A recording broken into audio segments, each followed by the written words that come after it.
দফতরের জমি, কিন্তু সেই বন দফতরের জমিতেই চা বাগান। 52 একর জমি শেষ পর্যন্ত দখলমুক্ত করলো বন দফতর।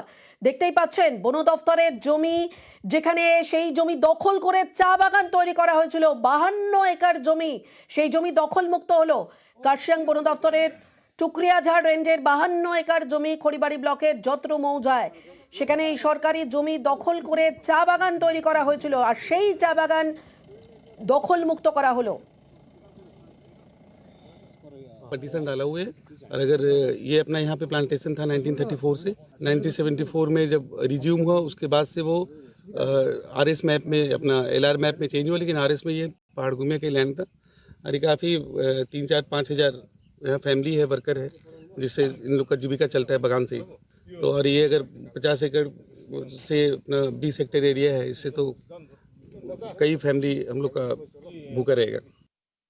পাহাড়ভূমি টি স্টেটে ফরেস্টে অ্যারাউন্ড 52 একর্স ল্যান্ড কিন্তু ইনক্রোচ করা হয়েছে। ফরেস্ট কিন্তু মানে আমরা ব্যাক নিচ্ছি এই ল্যান্ডটাকে। এটা কিন্তু ওয়ান অফ দ্য মানে একটা এলিফ্যান্টে একটা রুট পড়ে যায়। মানে এরা যে ফাঁকা জমিন পাইলে কিন্তু এরা সব শুধু চায় বাগান করতেছে। আজকে আমাদের বাউন্ডারি পিলার যেটা আছে সে আমরা ডিমার্কেশন করতেছি।